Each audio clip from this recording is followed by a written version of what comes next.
Welcome back to our Ker Nethalas playthrough, where our hero Emelyn Ithella just had a tough fight in our last session with the Flayed Knight. We are currently located in this room in the necropolis, and today we are going to make camp. So let's try to get out our quick reference stuff for the camp and see what we can do. All right, resting and setting camp, page 109.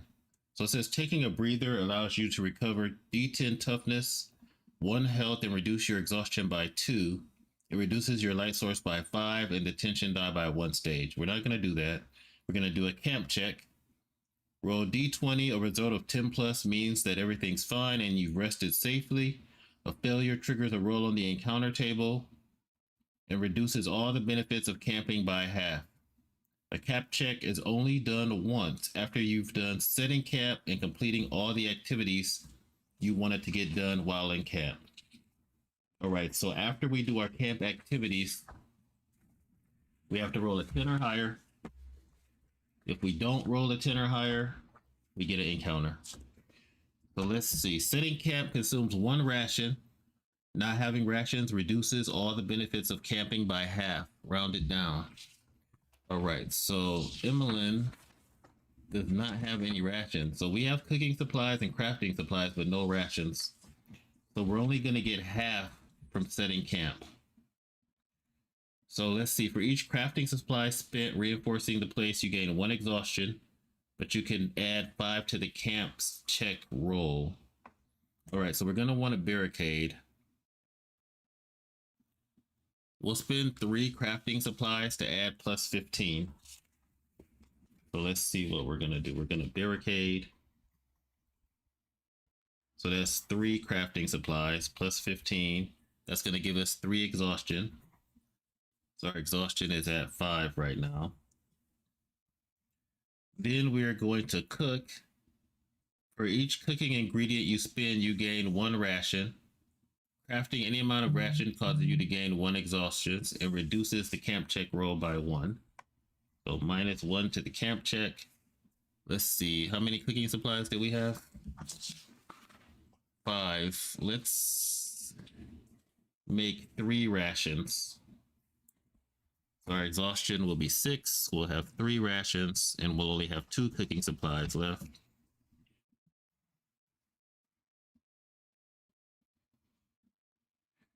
All right, we reduce the camp check by 1. Craft bandages. You can turn crafting supplies into 1 bandage. Any amount of bandages costs you to gain 1 exhaustion. So let's see.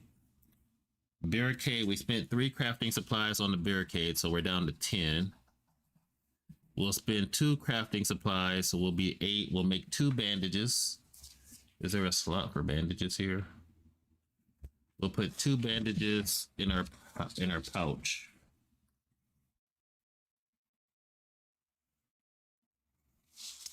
Okay. Exhaustion by 1, so now our exhaustion is 7. Camp check roll is another minus 1. Lamp oil, no. Ritual ingredients, no. Craft torches. Craft any amount of torches could cause you to gain 1 exhaustion. So exhaustion will go to 8.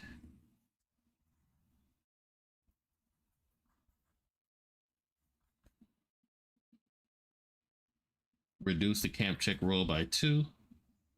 Repair, no. Rest, no. Swap mastery, no. All right, so subtracting 2, 3, 4 from 15. So that leaves us with plus 11. So we'll pass the test. Our exhaustion is 8. We crafted a torch, and the torch cost us 1 crafting supplies. So we're going to have 7 crafting supplies left, 2 cooking supplies left, 3 rations after this, and we've got an extra torch that we just made. And then we'll make the crafting roll, which is just for fun. We can't fail it because we get plus 11 to the roll, but we'll just see what we would have got. 14, so we would have been fine either way. Now, since we didn't have any rations to start with, we only get half. So regain all toughness lost. So we'll only regain half our toughness. So we're at 11 out of 19. So we would have regained 8 points, but we'll only regain 4. Our toughness is going to become 15. Regain 1 health. We haven't taken any health damage. Regain D4 sanity. Our sanity is at a 12. So let's see how much we would have regained. Instead, it'll be a D2. So 1 and 2 will be 1 point, and 3 and 4 will be 2 points. So we would have regained 2 points of sanity. That'll take our sanity back up to full. And reduce exhaustion by 10. So our exhaustion went up to 8 because of everything we did. And so our current exhaustion, we are still refreshed. We're back down to 0. So we're able to get a good night's rest and complete our camping. All right. Still relatively low on supplies, but we got a couple rations, a few cooking supplies, low on crafting supplies, and we'll keep it moving. Okay, so that is how you do camping. Pretty quick. It only took us about 5 minutes to do our camp checks. And now back to the Dark Necropolis. Where are we gonna go next? So right now, we are in this room with the body of the Plague Knight that we slew. It's a dead end, so we have to go back. We've only got 3 light sources remaining with our torch. We do have a candle in our backpack that will give us an extra 10 light sources, so we'll use the candle next, and then we'll go to our torch finally. So we can backtrack into this room. There's 2 locked doors, and we'll check those to see if they are trapped. So we backtrack into the H-shaped room. That means we have to make a tension die check, and we have to reduce our light source. Our tension die is currently at a D6.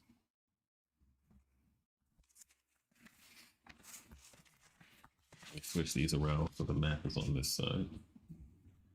All right, so tension die is at a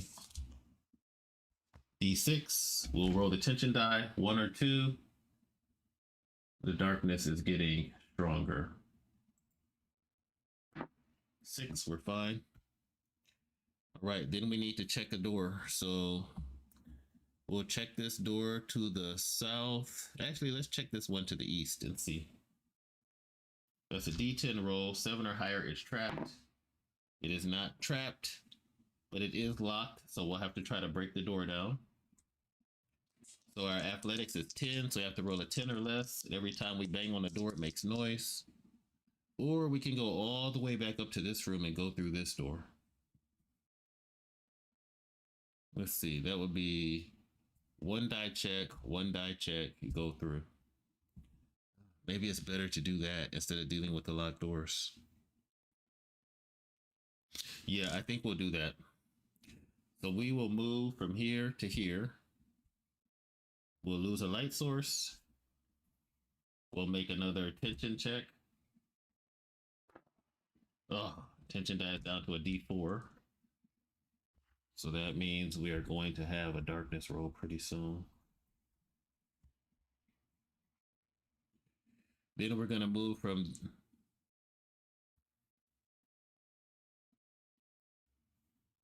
this room to this room. So we need a tension check. So we're in the large room with the chasm in the middle. Yep, and we get a darkness roll. So let us see what we get for that. Big tension is on 109. Growing darkness, that's a D100. Hopefully it's not too bad. 34. A crescendo of cries and screams suddenly fill the halls. Dismiss all other effects in play caused by growing darkness. For each effect dismissed this way, you lose 1 sanity and 1 health. Dismiss all effects. Okay, so we are going to lose 1 sanity and 1 health from the screams. We had our stealth reduced by 10 from the darkness and minus 10 XP memory loss. So those are gone. So we'll start getting full XP for our encounters again, and our stealth will no longer have that minus 10. We still have minus 15 from our armor, but I think that's a fair trade-off to get that XP back. Our health will go from 10 to 9. So health is a significant injury. It's hard to get that back. And our sanity will go to 11. But our memory loss, we seem to have recovered our memories. And we will no longer take minus 10 XP. I did tally the XP we had up to this adventure, so we got 420 XP so far. So now when we open any locked doors, we'll get our 10 XP. We weren't getting that before. And the tension die is back up to a D8. Right. Okay, that was not so bad. That's a decent trade-off at this point. So that was the chasm room. We'll go into the next room. We'll roll the tension die. It's at a D8, and we get a 1, so it's immediately back down to a D6. That is fantastic. Immediately down to a D6. Okay.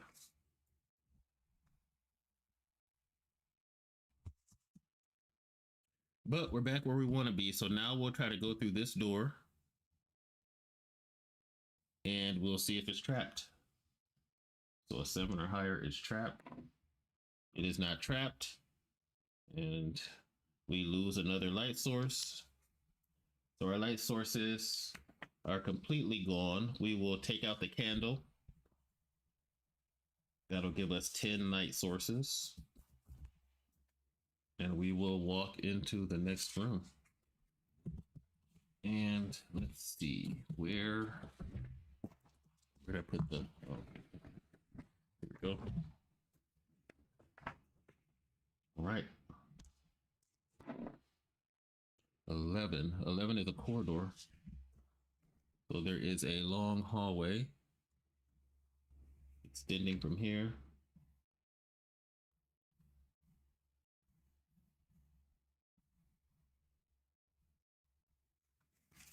All right, so there is a corridor. Let's see the corridor description. It's an 8.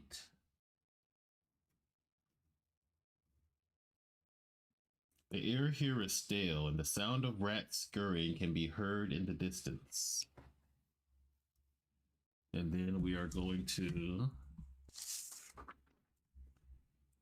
do our tension check with the D6. We're okay. There is no lair check in a corridor. And then we'll do an encounter check. If it's a 15 or higher, there's an encounter. No encounter, so there will be an event in this corridor.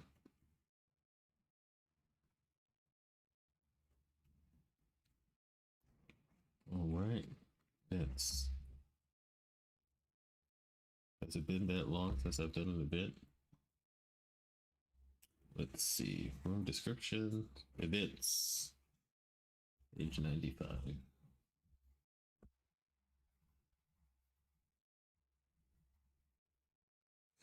All right. This is a D100 roll. Let's see what event happens in this corridor. 79.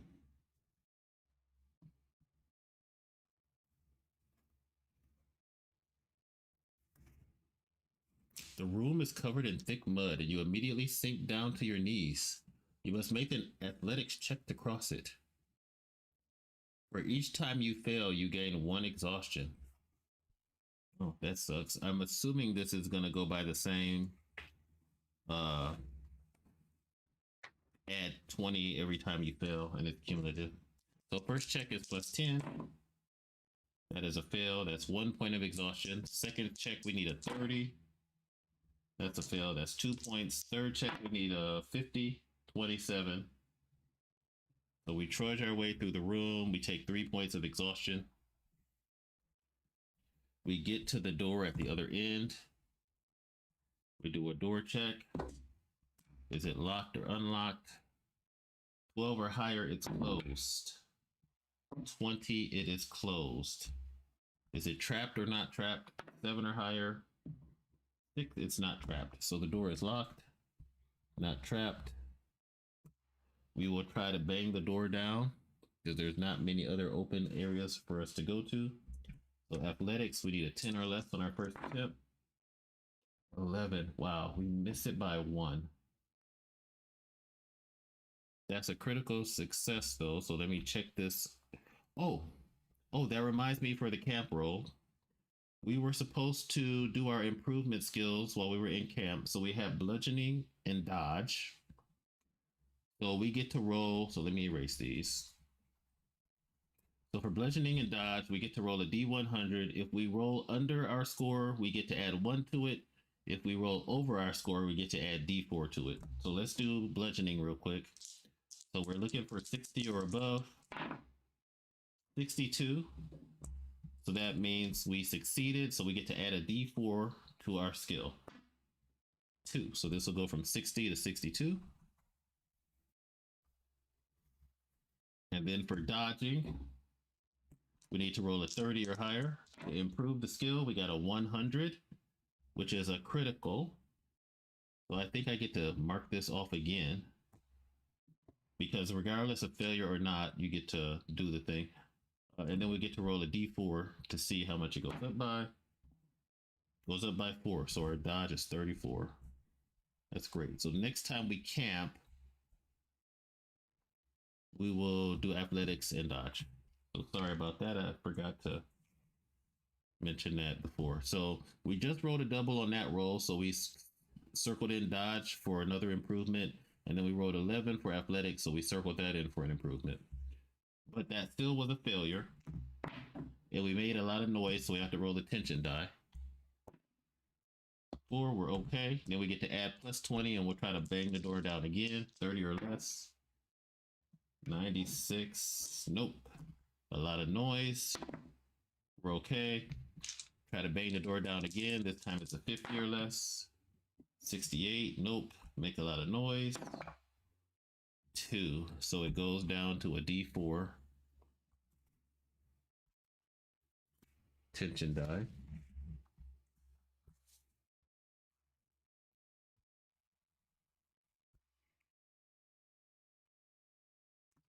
Now we need a 70 or less. 13, and we break the door down. We do have to roll the D4 tension die, and it is a 1. So that means we get another darkness roll. So our tension die will go back up to D8. We will roll for the darkness, bash the door in, and see what room we've got. All right, so the darkness, tension die. 106.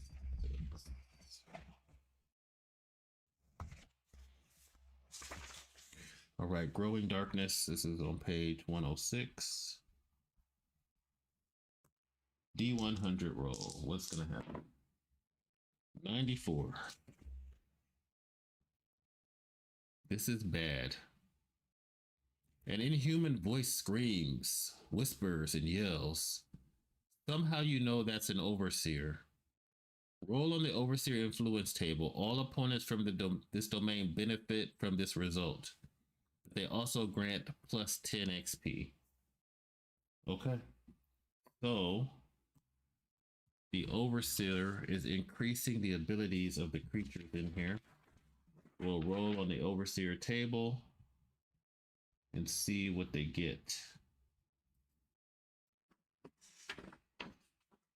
Oh, and I also forgot to scavenge. We'll try to scavenge that room before we move on. Let's see. Where's my overseer table? I thought I had one. Let me look in the back and see. Can I find it? Loot and spoils, random weapons, boots, rings, tables. Overseer influence 87.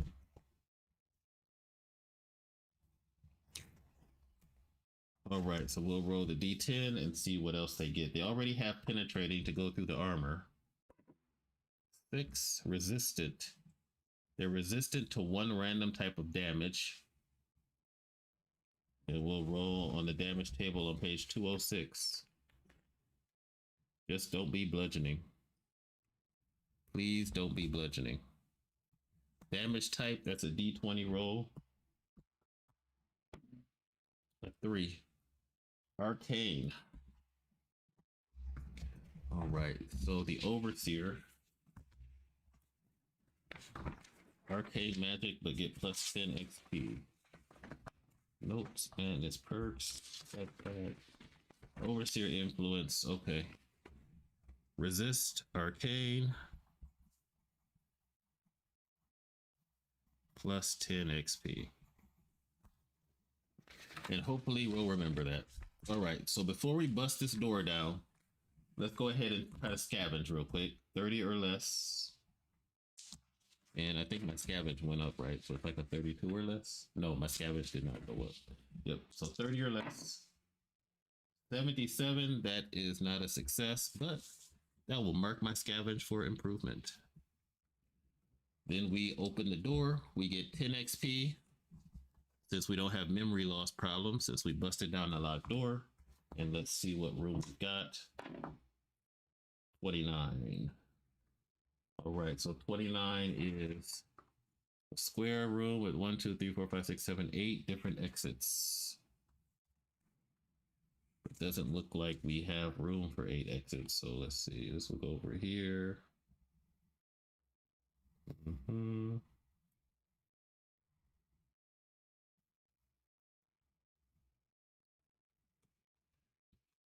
Something like that. So there's a door here, here, here. There's doors there, and then we'll put a door here. And that'll be enough doors. We won't put the other door. There'll be something in the way. So that's the room. Let's go ahead and see what the room description is. 85.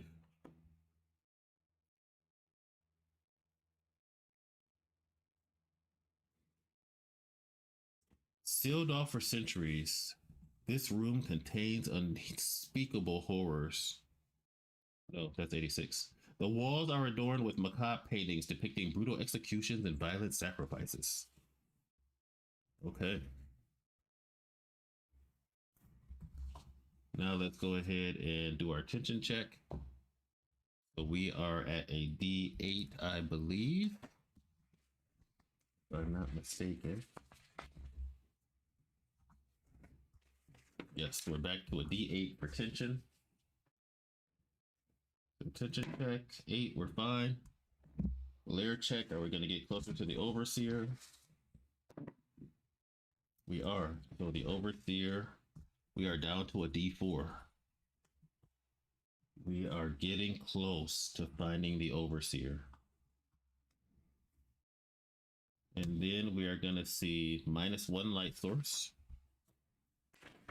as we are holding up our candle. And then is there an encounter? It's a D20. There is not an encounter, there is an event. Let's roll on the event table. 33. Altar of Sacrifice. Udal. The altar is dedicated to the Valorian goddess of fury. Sacrifice 1 health to gain plus D4 fire damage for the next D10 plus 2 rooms and corridors. Yeah, I'll take that. I'll take that because we're pretty healthy. So we're gonna sacrifice some health. We go down to 8 health. And let's see what we get. 1 D4 fire damage. So we'll get plus D4 fire damage for how many rooms? Let's see, where should I put this? Put it in my notes. Plus D4 fire damage.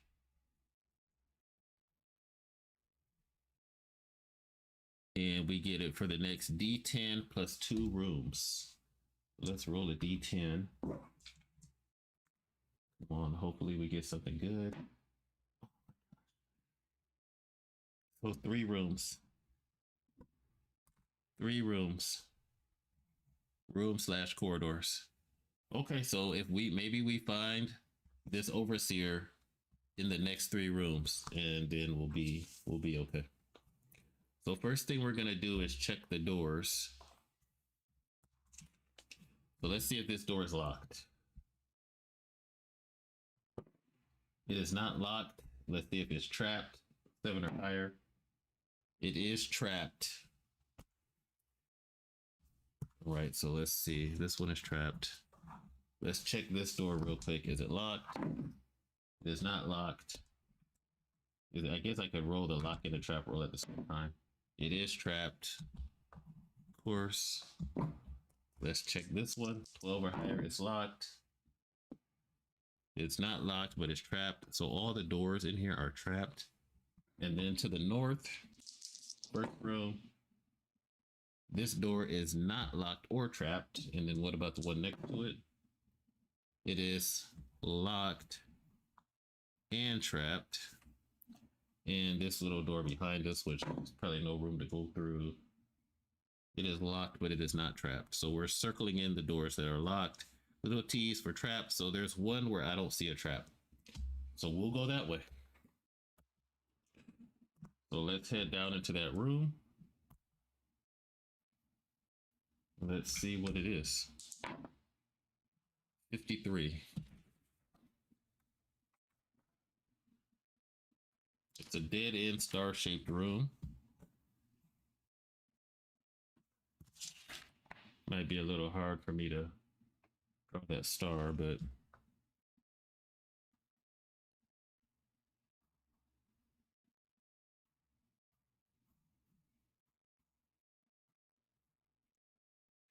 and let's see the room description.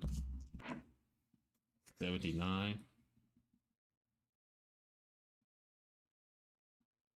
The room is filled with the remains of lovers forever entwined in death, their skeletal hands locked in an eternal embrace. We'll do the tension check with the D8 die. Oh, tension goes down to D6.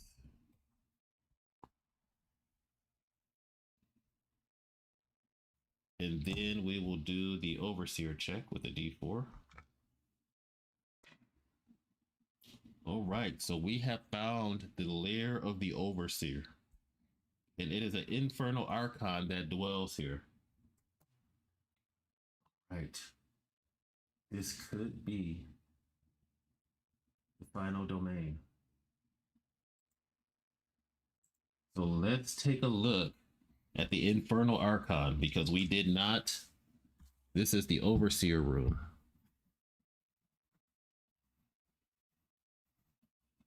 And we do have our fire damage.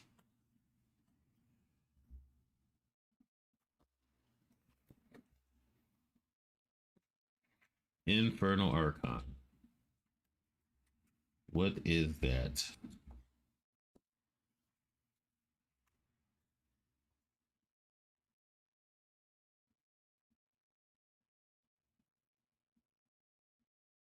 The Infernal Archon. All right. That's what it looks like there.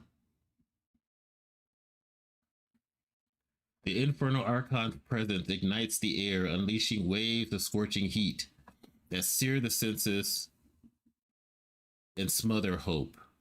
With sweeping gestures, it summons forth demonic cohorts and hurls infernal projectiles that emulate everything in their path. Its mastery of the chaotic elements allow it to weave a torrent of fire and shadow into an inescapable vortex of annihilation. Challenging the Infernal Archon is almost equal to confronting an inferno given life, where courage and resilience are tested against the relentless onslaught of flames and shadow that seek to engulf all in a tempest of destruction. All right, it's a demon. It's 1, awareness 50, endurance 40, athletics 50, health is 10. It's humanoid. It's got 1 armor on all body parts, combat skill of 40, magic resistance of 50, spoils, valuable table, precious table, and it's got ruthlessness 2 for its trait. Okay, I don't see any resistance to fire, so that's good. Ruthlessness 2. Let's see what this trait means.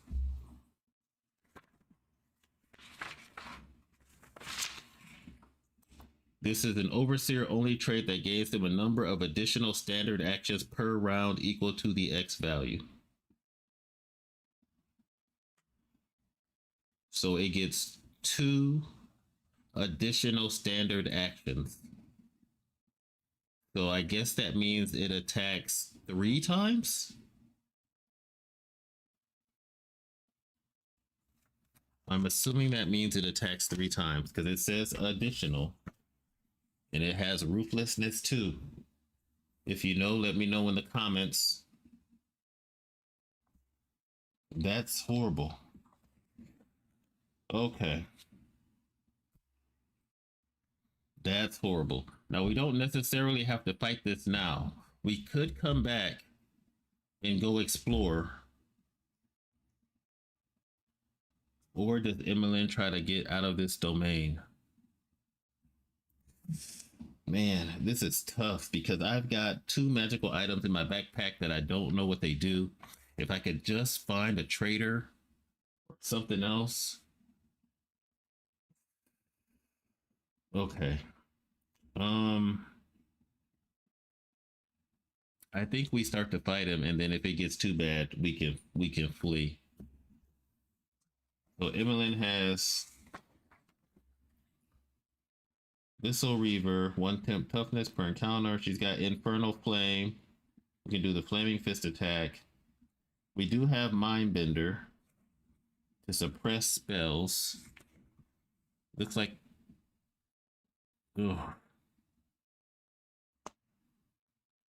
Okay, and he can summon lesser demons. So we'll probably want to try to cancel that when we can. All right, let's roll up initiative and see if we can take him out.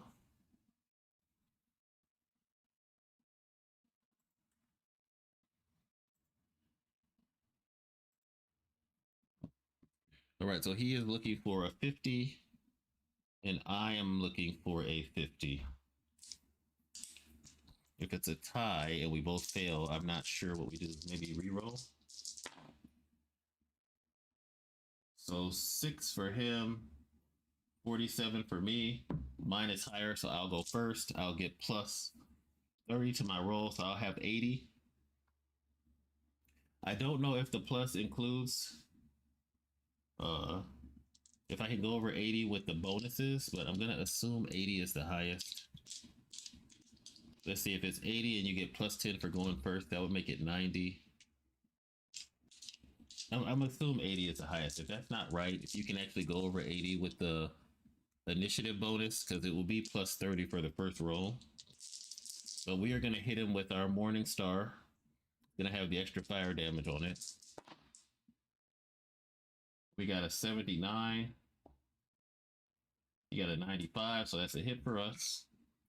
So he's humanoid, location, D6 and D4 because of our fire damage.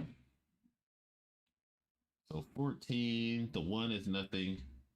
The 6 damage is, where's the damage chart?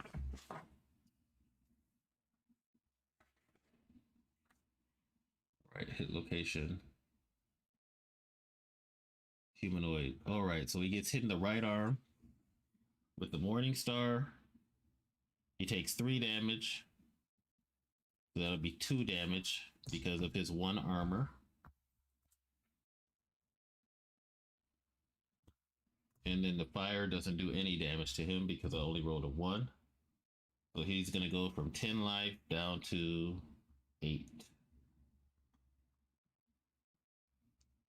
Right, so we'll put these out there to represent his 8 life. All right, then it's his turn, so he gets 3 standard actions. Let's see what's the first thing he's going to do. 5, Shadow Rift. He opens a rift to a realm of shadow and fire, spreading dark flames across the area. All characters must make a dodge check or receive 3d4 fire damage. All right, so our dodge is 34. Can we dodge this Abyssal Rift? We do not. 3d4 fire damage. And then we'll roll the location. 10, that's 2 2s and a 3. So 2 2s and a 3. So in total, I am going to take 3 fire damage. And it hits me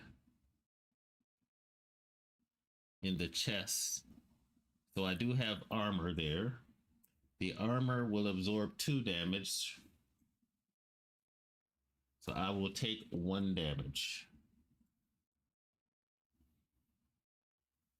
All right, so I will go down. My toughness will go from 15 down to 14.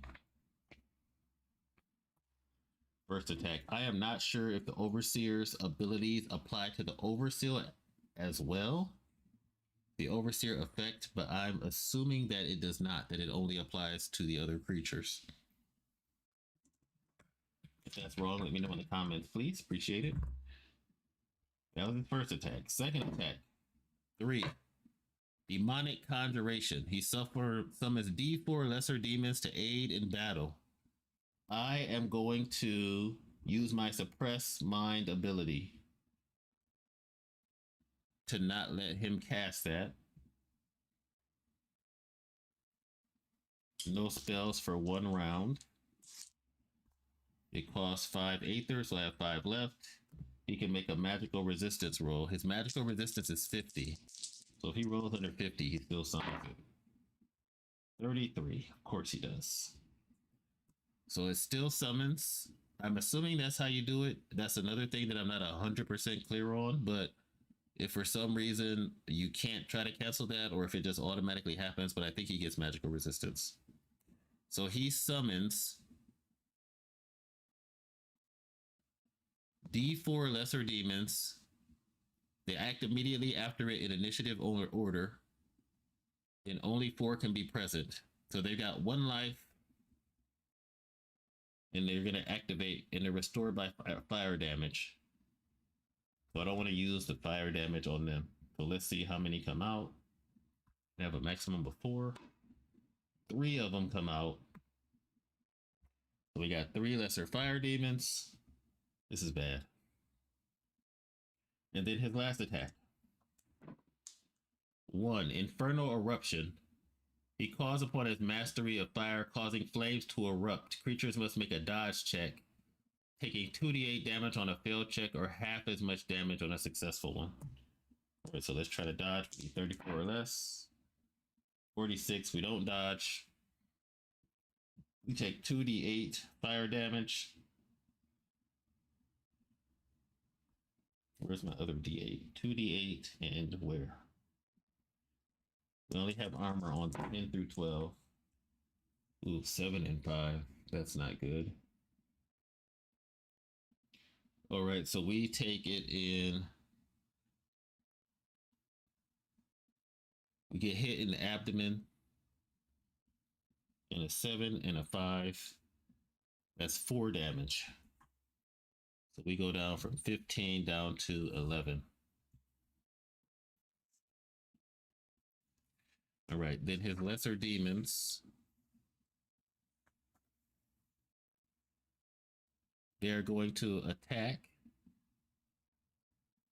I don't actually see a chart table for them. Does it say if they do anything specifically? They act immediately after it in initiative order. I think maybe they just do a basic attack. Let me see, is Lesser Demon in the book in the regular monster section?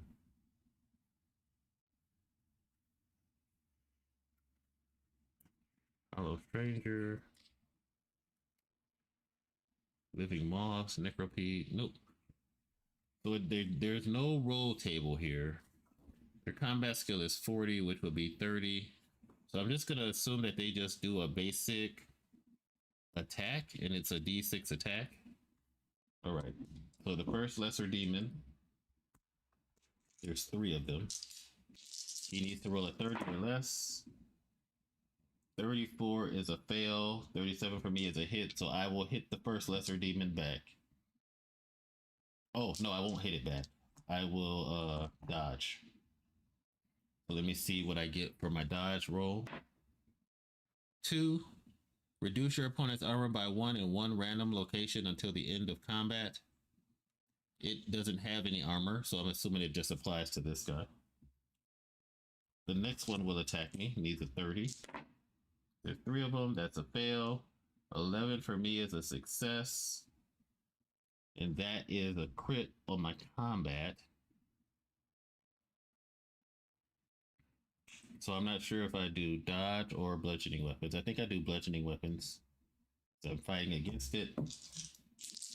And then the third, oh, and I get another dodge roll. 10.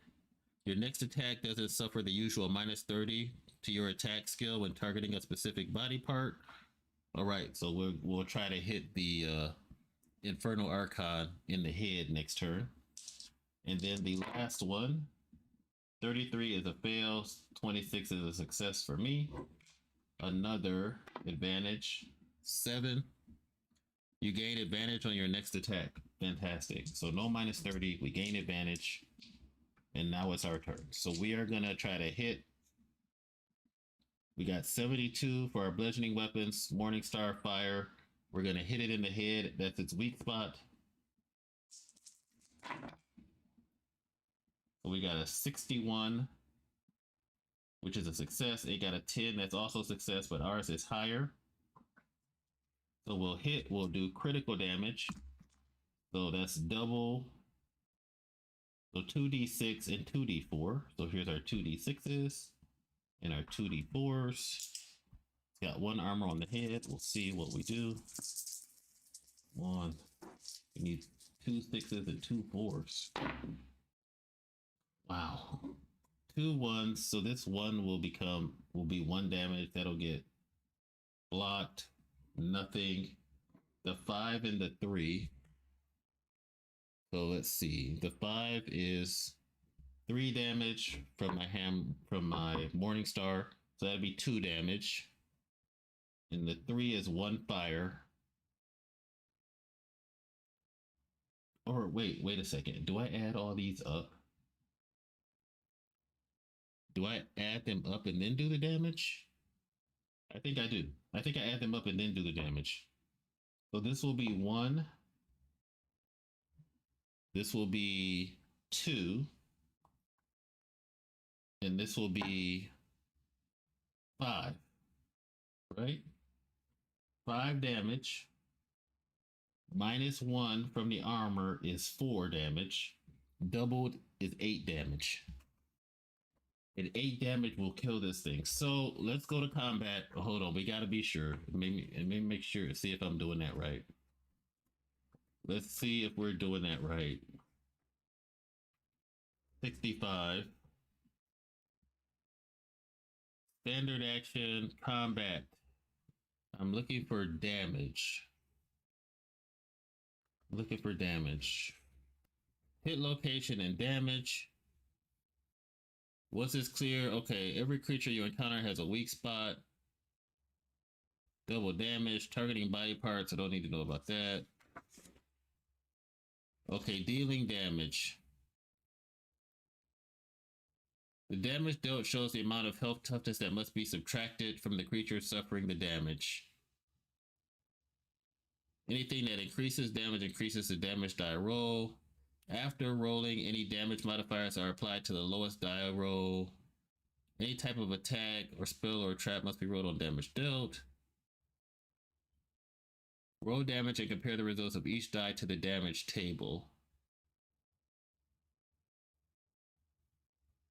But it doesn't say if you add that up or not. Okay, wait, here's an example. Archon has managed to score a hit against a terrible Amalgam. The strike hits the Amalgam on the arm. He has 3 armor. He deals 3d6 plus 1 and rolls 4, 3, and 5. Just the lowest damage roll is the 3 if she applies the +1 modifier to it, resulting in another 4. He then tallies up the total damage. 1 damage for each 4 rolled, plus 2 damage for the 5. It's a total of 4 damage since the unwilling armor is 3. Yes, so you do add them up. Iron Key only manages to deal 1 damage against it. Yep, you do add the dice. So you get all the damage tables, then you add the dice. All right. All armor has an integrity value. Okay, so that's good. That means we're gonna do 8 damage and double it. So just to make sure, we rolled 2 1s, which on the damage dealt table is 0, but the Morningstar is +1. So it's actually going to do 1 damage. So that's 1 damage from those 2 dice. The 3 fire, that's 2 damage. And the 5 is going to be 3 damage. So 5 total damage minus the 2 armor from the Archon, or the 1 armor from it, which is 4 damage, doubled is 8. And it is destroyed. All right. So we take the Warhammer and we bash this Infernal Archon's head in. Now, we still have to deal with the 3 lesser demons, because I don't see anything that says they just disappear.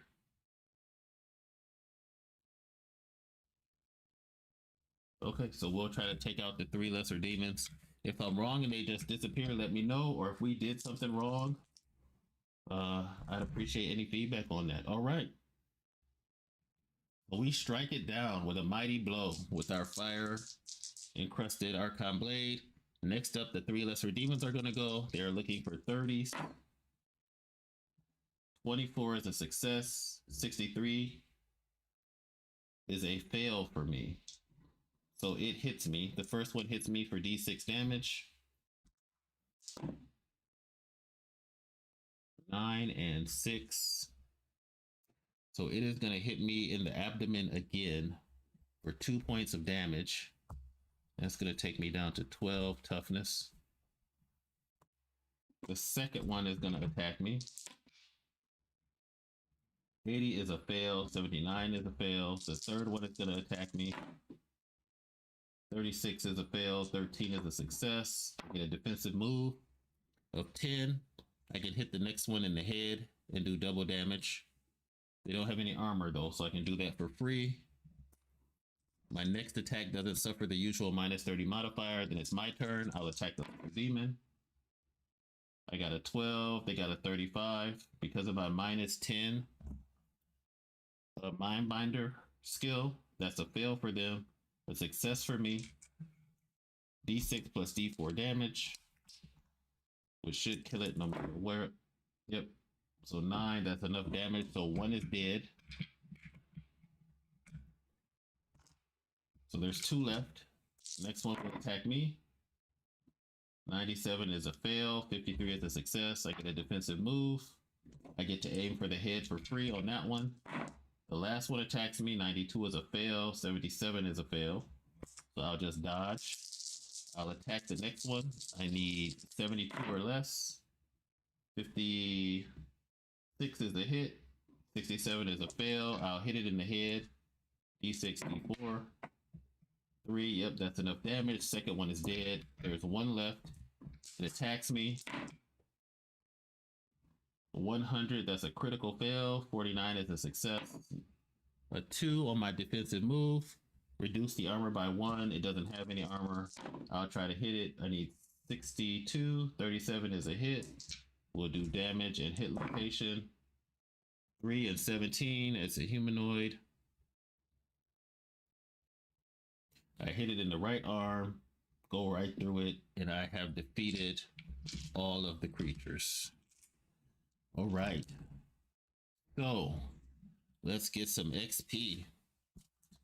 Fantastic. And we will wrap up our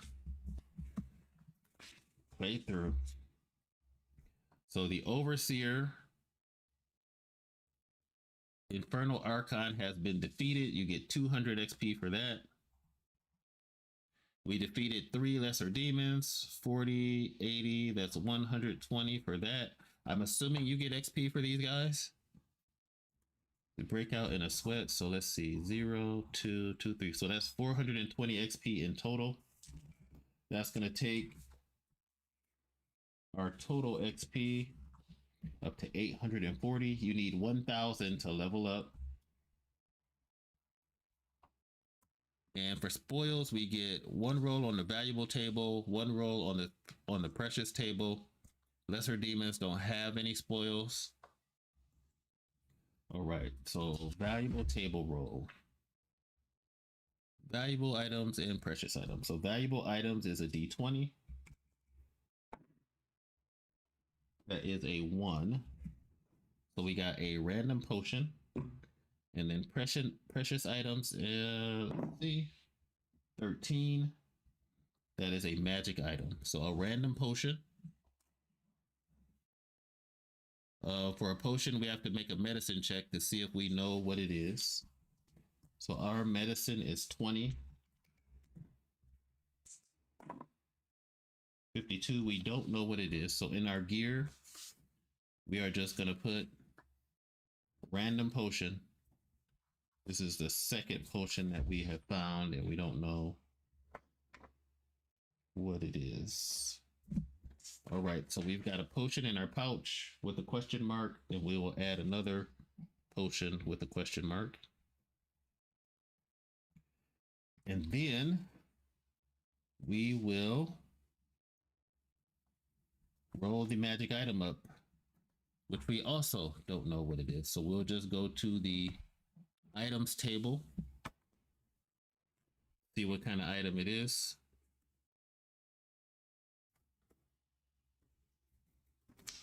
And we will go from there. Let's see.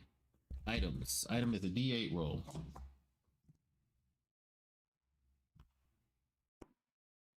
For boots. All right, so we got some magic boots.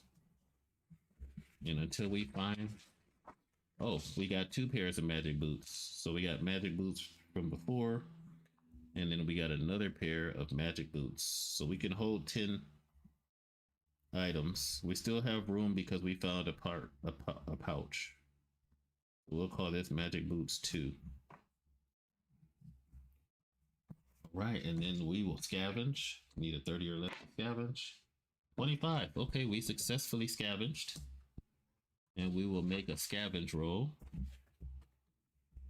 That's going to be a D20.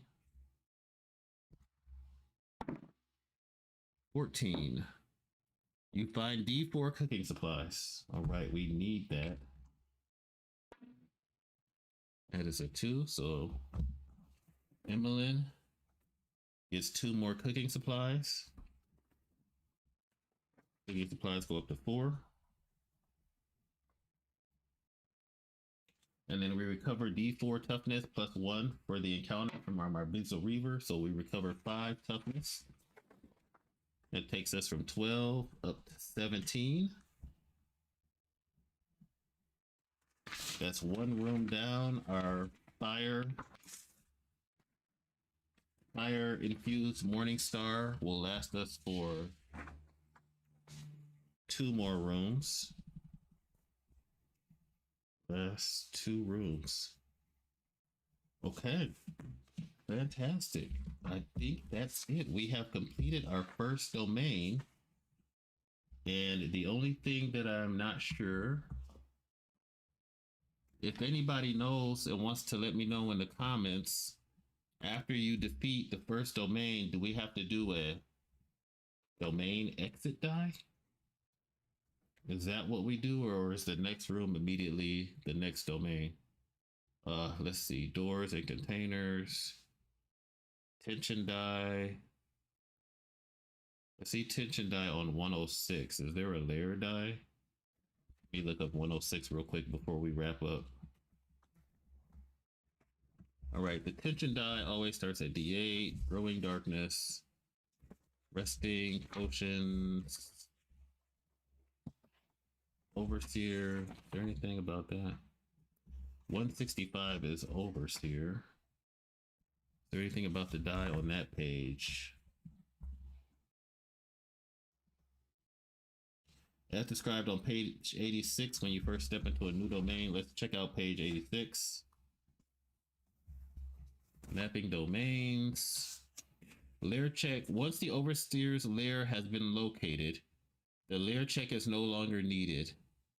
Instead, you'll be making domain exit checks each time you enter a new room or corridor. This is done by the usage die, with the starting die being D8. Once you reach the last stage, it means you found the domain's exit point. You can then abandon the domain and move on to the next one. Okay, so that means to wrap up the video. So D4, we found them. So now we are doing the exit check. So that starts with a D8. So we will still have to explore and figure out how to get out of this domain. But we will save that for another time and another place. Okay. Well, I hope you have enjoyed this playthrough of Ker Nethalas as much as I have. Again, we're not a rules channel. I'm sure there's some mistakes in there, but it's fun. I enjoyed it. We'll try to, next time we decide to continue the journeys of Emelyn Ithella. Take a brief hiatus for a while, come back and see. She's got 840 XP. She just killed the overseer. So let me just put this arrow for her. She's in that star-based room. Now she has to find the domain exit. I believe once the overseer is defeated, all the creatures lose their overseer abilities. And that's it. We successfully completed our first domain in Ker Nethalas. Now can we find our way out? Hope you enjoyed the playthrough. Please like and subscribe. Really helps the channel. And have a great day.